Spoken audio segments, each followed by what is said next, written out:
But when he suggests that his creativity might be accessible to others, that it simply follows from a slightly different approach that anyone might take, we find it hard to believe him. The poor old guy doesn't know what he's saying. Or worse, it's false modesty, and he's saying it just to show off. The problem is that once you refuse to take Einstein's statement seriously, you cut off the conversation, a conversation that deserves to be pursued. Einstein's statement is objectively intriguing, but it doesn't really say much. Let's assume that it is correct. What are we supposed to do with it? How can it help us? Without any concrete details or practical advice, it's difficult to learn anything from it. It's kind of surprising that no one had the presence of mind to respond, "Albert, what you just said is really interesting, but we'd like to know more. Could you explain it to us? We want to know the secret details, to learn how you really do it. Do you want to go get a coffee? Or maybe go for a nice walk in the woods? Come on and tell it all. We have loads of questions." The first questions I would have liked to ask are pretty inane. 1. Albert, where does curiosity come from? I don't know many people curious enough to shut themselves in a room and meditate upon problems in theoretical physics. But I do know a few, and they all say the same thing, that if they shut themselves in a room and study problems in theoretical physics, it's of course in part scientific ambition, but mostly because they get real pleasure from it. So the question becomes, Albert, how do you derive pleasure from studying physics? 2. How do you keep from getting discouraged? To be passionately curious means to have the ability to be interested in things with an unwavering commitment, with an intensity and tenacity that never fails. Einstein clearly found a secret means of not giving up where others had faltered. What was his secret?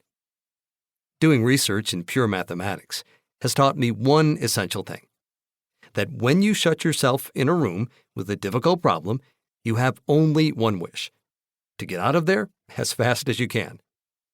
It's simply terrifying to reach the limits of your intelligence, to push on in vain, to struggle for months, to feel too stupid to understand and have no idea how to pull through.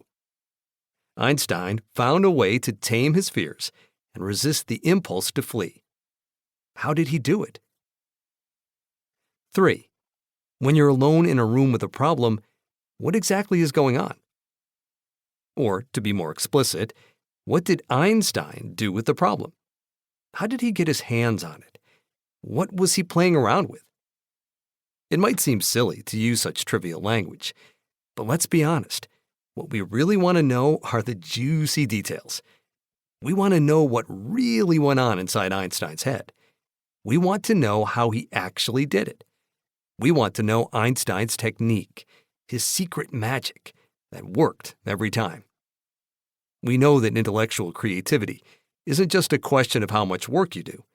We know there has to be something else, a secret ingredient, something mysterious that's never even mentioned at school. If Einstein had taken the time to teach us his method for achieving great scientific discoveries, his contribution to humanity would have greatly surpassed his work in physics.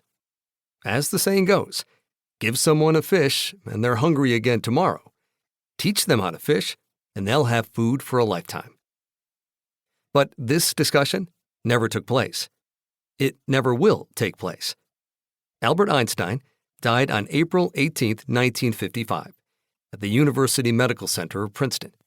The doctor who performed the autopsy was himself so eager to discover the secret of Einstein's genius that, without the consent of the family, he removed the brain and sliced it into thousands of pieces. He didn't learn much from it. The method. This problem, however, goes far beyond Einstein. It's gone on for centuries. It concerns our false beliefs, our misconceptions about intelligence and creativity, and the extent to which these false beliefs limit us. The most difficult thing about understanding Einstein's work is mathematical formalism. It's also what caused Einstein himself the greatest trouble. As he admitted to a high school student who asked him for advice, "Do not worry about your difficulties."